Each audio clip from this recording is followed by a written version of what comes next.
Happy Halloween.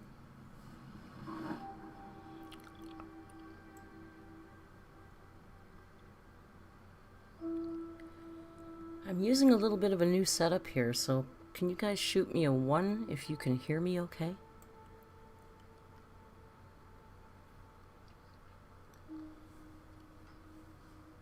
Awesome.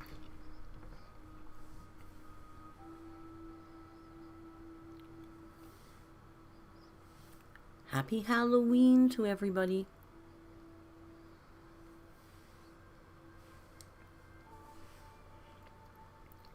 So we're not going to do a lot of chatting. We're just going to get right to our story.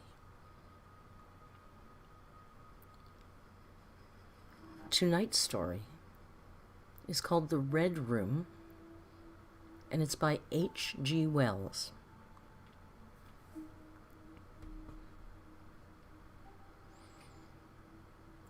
I can assure you, said I, that it will take a very tangible ghost to frighten me. And I stood up before the fire with my glass in my hand. Let me just turn this down a little bit. Also, guys, we're doing this live, so I can't edit that out. And I can't edit Rio out. And I'm warning you, it's a cold read, so I might stumble. Let's start again, now that my disclaimers are done. I can assure you, said I, that it will take a very tangible ghost to frighten me. And I stood up before the fire with my glass in my hand. It's your choosing, said the man with the withered arm, and glanced at me askance. 28 years, said I have lived, and never a ghost have I seen as yet. The old woman sat staring hard into the fire, her pale eyes wide open. Aye, she broke in, and 28 years you have lived and never seen the likes of this house, I reckon. There's a many things to see when one's still but 28. She swayed her head slowly from side to side. A many things to see and sorrow for. I half suspected the old people were trying to enhance the spiritual terrors of their house by their droning insistence. I put down an empty glass on the table and looked about the room. I caught a glimpse of myself, abbreviated and broadened to an impossible sturdiness, in the queer old mirror at the end of the room. Well, I said, if I see anything tonight, I shall be so much the wiser, for I come to the business with an open mind. It's your choosing, said the man with the withered arm once more.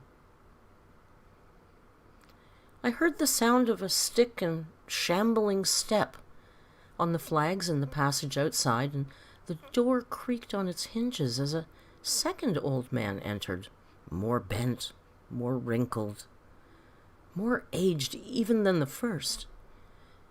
He supported himself by a single crutch. His eyes were covered by a shade, his lower lip, half averted, hung pale and pink from his decaying yellow teeth.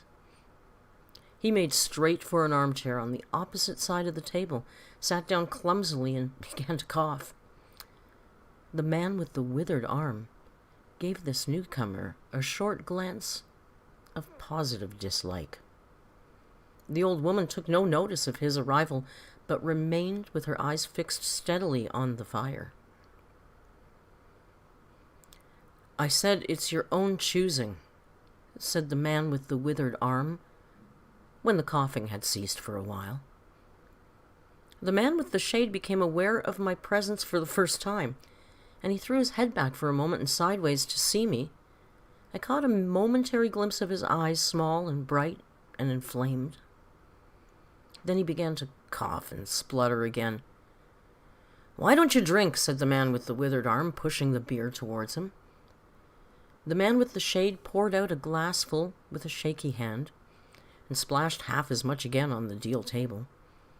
A monstrous shadow of him crouched upon the wall and mocked his actions as he poured and drank.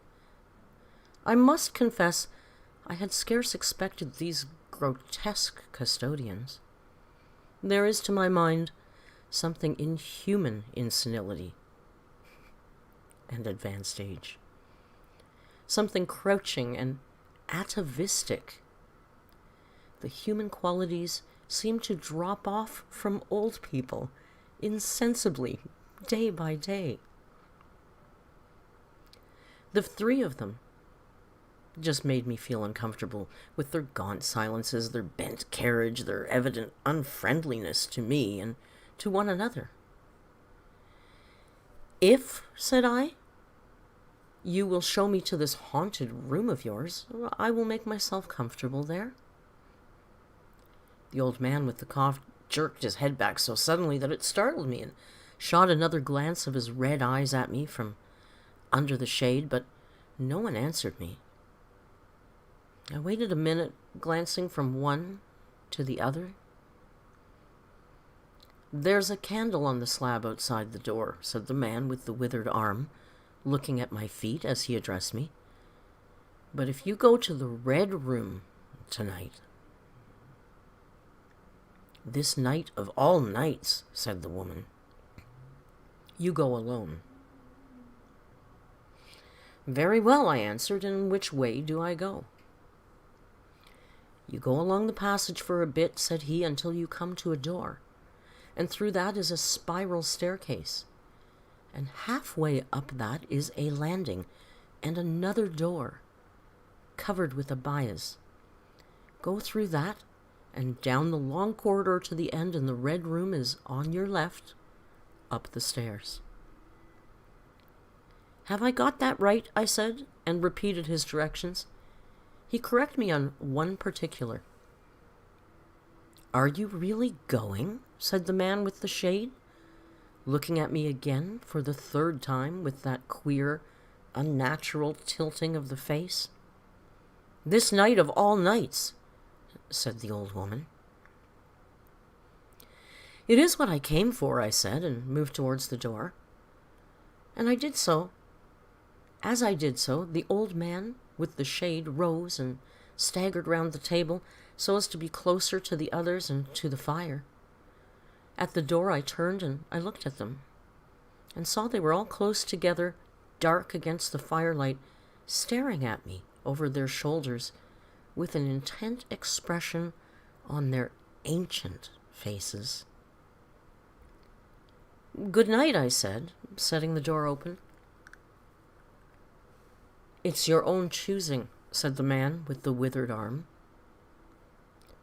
I left the door wide open until the candle was well alight, and then I shut them in and walked down the chilly, echoing passage.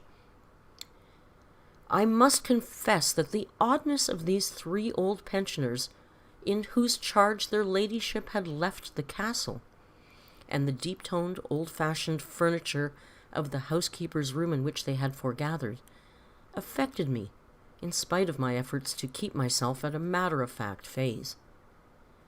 They seemed to belong to another age, an older age. I didn't know this was such a ageist story.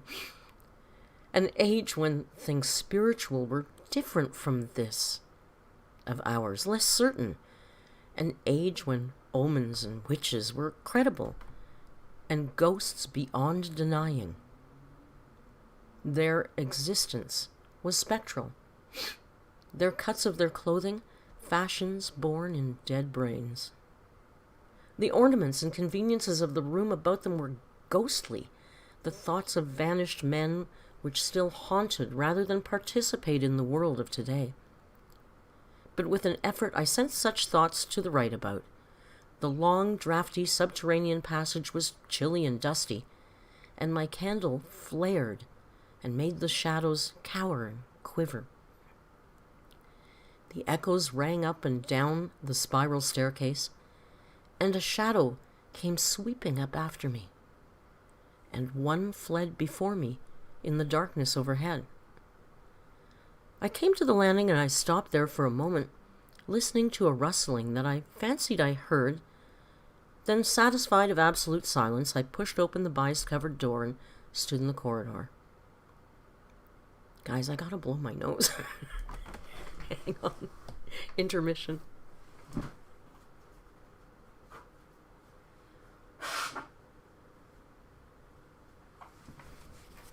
I'm sorry. Deviated septum, you know.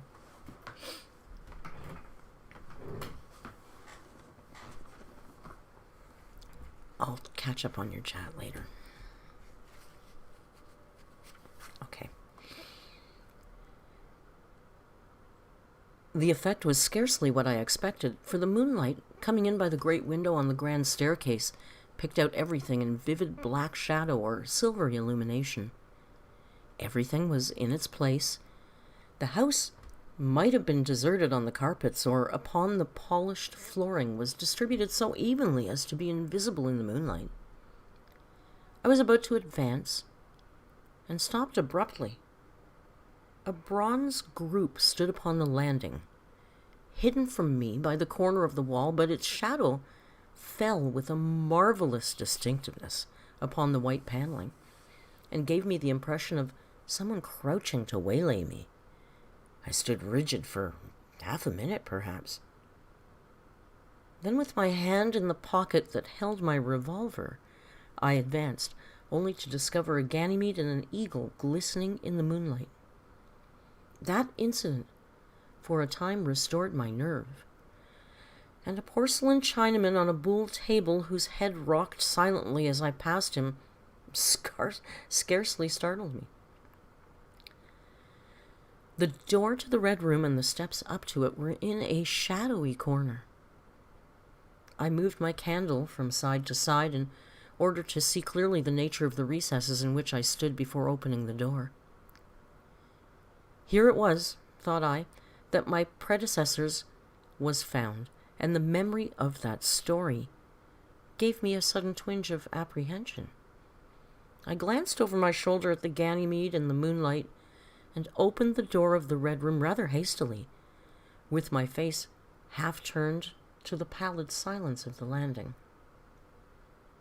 I entered, closed the door behind me at once, turned the key I found in the lock within, and stood with the candle held aloft, surveying the scene of my vigil, the great red room of Lorraine Castle, in which the young Duke had died, or rather, in which he had begun his dying, for he had opened the door and fallen headlong down the stairs that I had just ascended. That had been the end of his vigil, of his gallant attempt to conquer the ghostly tradition of the place, and never, I thought, had apoplexy better served the ends of superstition. And there were the other and older stories that clung to the room, back to the half-credible beginning of it all, the tale of a timid wife and the tragic end that came to her husband's jest of frightening her. And looking around that large, somber room, with its shadowy window bays, its recesses and alcoves, one could well understand the legends that had sprouted in its back corners, its germinating darkness. My candle was a little tongue of light in its vastness, that failed to pierce the opposite end of the room, and left an ocean of mystery and suggestion beyond its island of light. I resolved to make a systematic examination of the place at once, and dispel the fanciful suggestions of its obscurity before they obtained a hold on me. After satisfying myself of the fastening of the door, I began to walk about the room, peering around each article of furniture, tucking up the valances of the bed and opening its curtains wide. I pulled up the blinds and I examined the fastenings of several windows before closing the shutters, leant forward and looked up the blackness of the wide chimney, tapped the excuse me, tapped the dark oak paneling for any secret openings. There were 2 big mirrors in the room, each with a pair of sconces bearing candles, and on the mantel shelf, too, were more candles and in china candlesticks. All of these I lit, one after the other. The fire was laid, an unexpected consideration from the old housekeeper, and I lit it to keep down any disposition of shiver. And when it was burning well, I stood around with my back to it, and I regarded the room again. I had pulled up a chintz-covered armchair and a table to form a kind of barricade before me, and on this lay my revolver ready to hand. My precise examination had done me good, but I still found the remoter darkness of the place and its perfect stillness too stimulating for the imagination. The echoing of the air and crackling of the fire was no sort of comfort to me. The shadow in the alcove at the particular end had undefinable quality of a presence and that odd suggestion of a lurking, living thing that comes so easily in silence and solitude. At last, to reassure myself, I walked with a candle into it, and I satisfied myself that there was nothing tangible there. I stood that candle upon the floor of the alcove, and I left it in that position. By this time, I was in a state of considerable nervous tension, although to my reason there was no adequate cause for the condition. My mind, however, was perfectly clear. I postulated quite unreservedly that nothing supernatural could happen. And to pass the time, I began to string some rhymes together, in Goldsby fashion, to the original legend of the place. A few I spoke out loud, but the echoes were not pleasant. For the same reason, I also abandoned, after a time, a conversation with myself upon the impossibility of ghosts and haunting. My mind reverted to the 3 old and distorted people downstairs, and I tried to keep it upon that topic. The somber reds and blacks of the room troubled me. Even with 7 candles, the place was merely dim. The one in the alcove flared in a draught, and the fire flickering kept the shadows in penumbra perpetually shifting and stirring. Casting about for a remedy, I recalled the candles I had seen in the passage, and with a slight effort I walked out into the moonlight, carrying a candle and leaving the door open, and presently returned with as many as 10. As I put in various knickknacks of china, in which the room was sparsely adorned, lit and placed where the shadows had lain deepest, some on the floor, some in the window recesses, until at last my 17 candles were so arranged that not an inch of the room but had the direct light of at least one of them. It occurred to me that when the ghost came, I could warn him not to trip over them. The room was now quite brightly illuminated. There was something very cheery and reassuring in these little streaming flames, and snuffing them gave me an occupation and afforded a helpful sense of the passage of time. Even with that, however, the brooding expectation of the vigil weighed heavily upon me. It was after midnight that the candle in the alcove suddenly went out, and the black shadow sprang back to its place there. I did not see the candle go out. I simply turned and saw that the darkness was there, as one might start and see the unexpected presence of a stranger. "Well, by Jove," I said aloud, "that draft's a strong one." And taking the matches from the table, I walked across the room in a leisurely manner to relight the corner again. My first match would not strike, and as I succeeded with the second, something seemed to blink on the wall before me. I turned my head involuntarily and saw that the 2 candles on the little table by the fireplace were extinguished. I rose to my feet at once.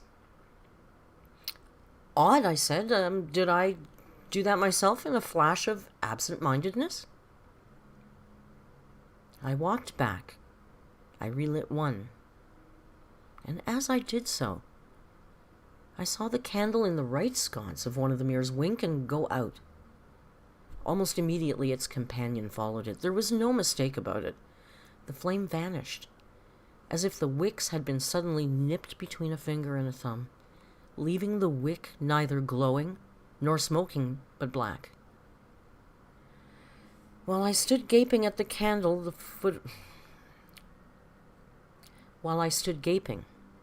candle at the foot of the bed went out, and the shadows seemed to take another step toward me. "This won't do," said I, and the first one and then another lit the candle on the mantel shelf followed. "What's up?" I cried, with a queer high note getting into my voice somehow.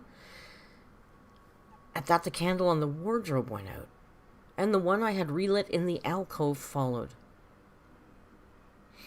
"Steady on," I said. "These candles are wanted," speaking with a half-hysterical facetiousness and scratching away at a match for the mantel candlesticks. My hands trembled so much that twice I missed the rough paper of the matchbox. As the mantel emerged from darkness again, 2 candles in the remoter end of the window were eclipsed. But with that same match I also relit larger mirror candles, and those on the floor near the doorway, so for that moment I seemed to gain on the extinctions. But then in a volley there vanished 4 lights at once in different corners of the room. I struck another match in a quivering haste and stopped hesitating whither to take it. I stood undecided, and an invisible hand seemed to sweep out 2 of the candles on the table. With a cry of terror, I dashed at the alcove and then into the corner and then into the window, relighting 3 as 2 more vanished by the fireplace. Then, perceiving a better way, I dropped the matches on the iron-bound deed box in the corner and caught up the bedroom candlestick. With this, I avoided the delay of striking matches, but for all the steady process of extinction went on, and the shadows I feared and fought against returned and crept in upon me. First a step gained on this side of me, and then on that. It was like a ragged storm cloud of sweeping out the stars.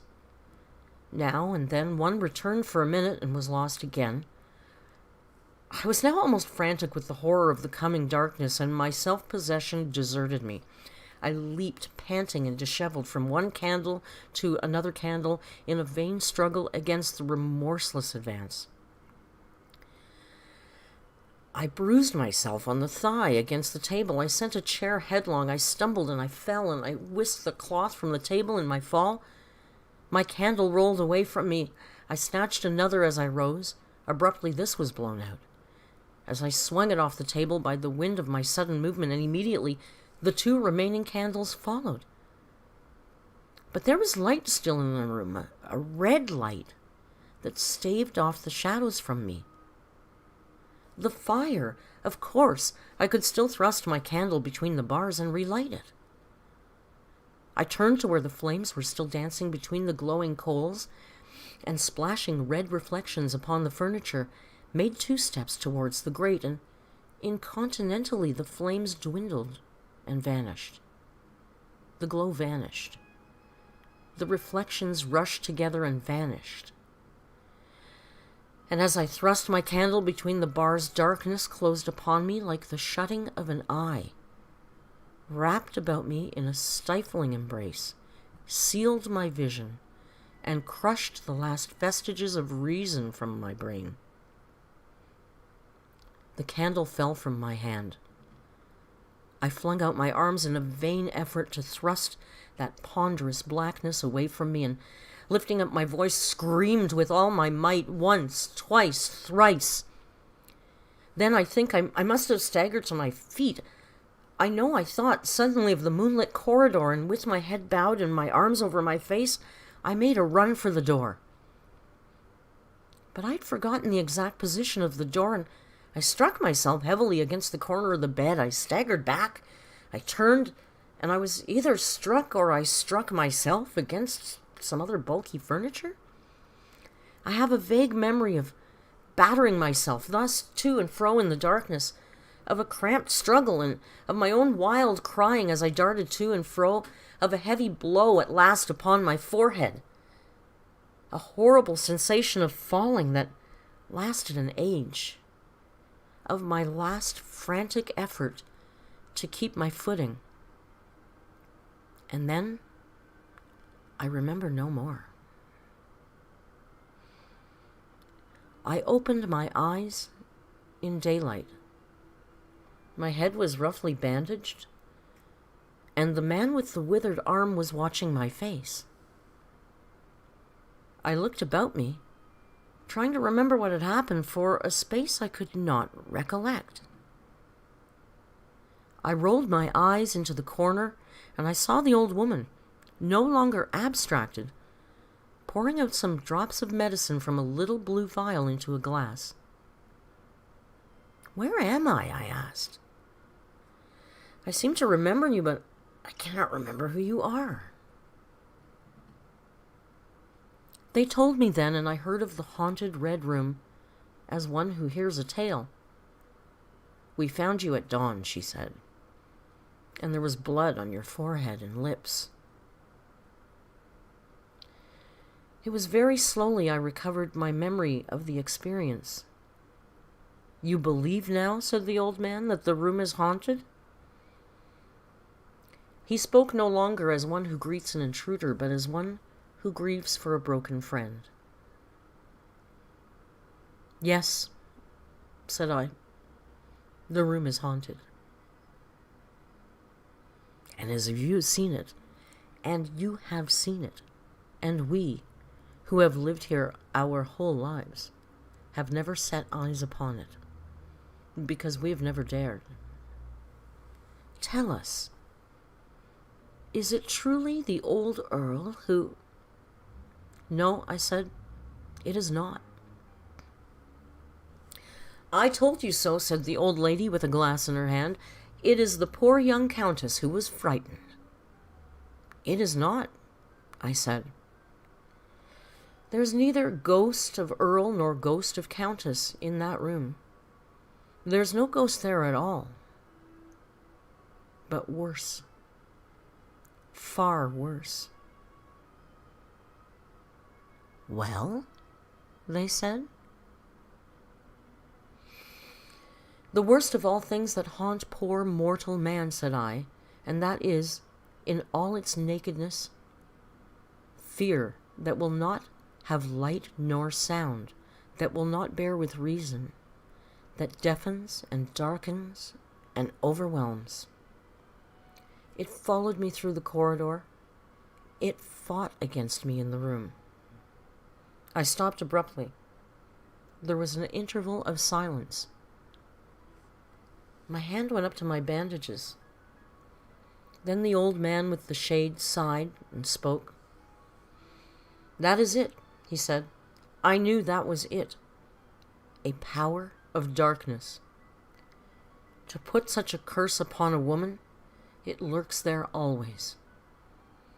You can feel it even in the daytime, even in a bright summer's day, in the hangings, in the curtains, keeping behind you however you face about.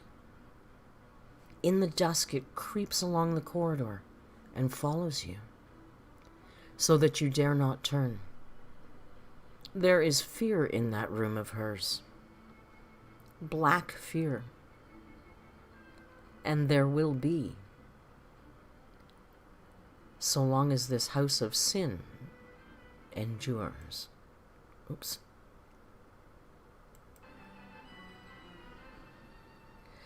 The end.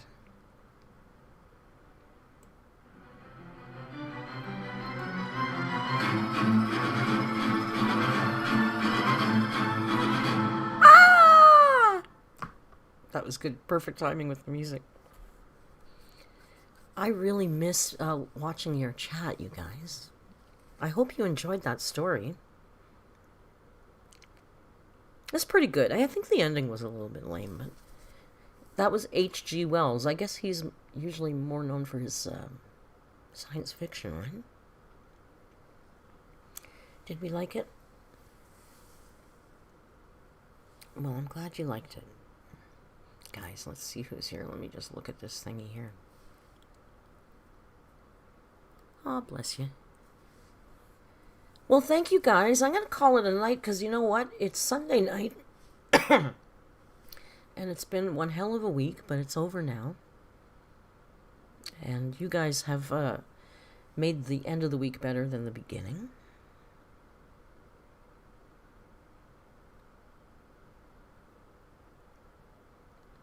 And this was fun doing a live reading. Maybe we'll do them again. So, I wish you all... Yeah, next week will be less annoying, I'm sure, Dark Roast. I have a dentist appointment, but that's going to be happening a lot, so... Thank you very much, all my loyal lovelies, for coming. My Sunday Night Story fans.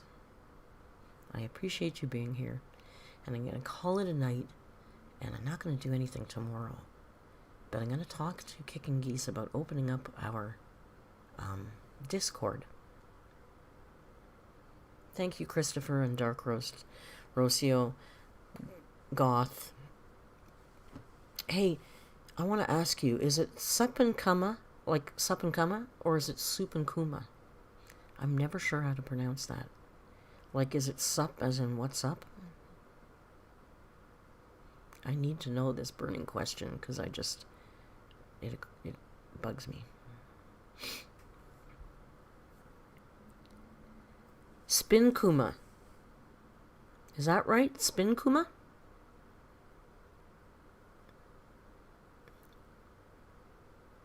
Or Spin Kuma?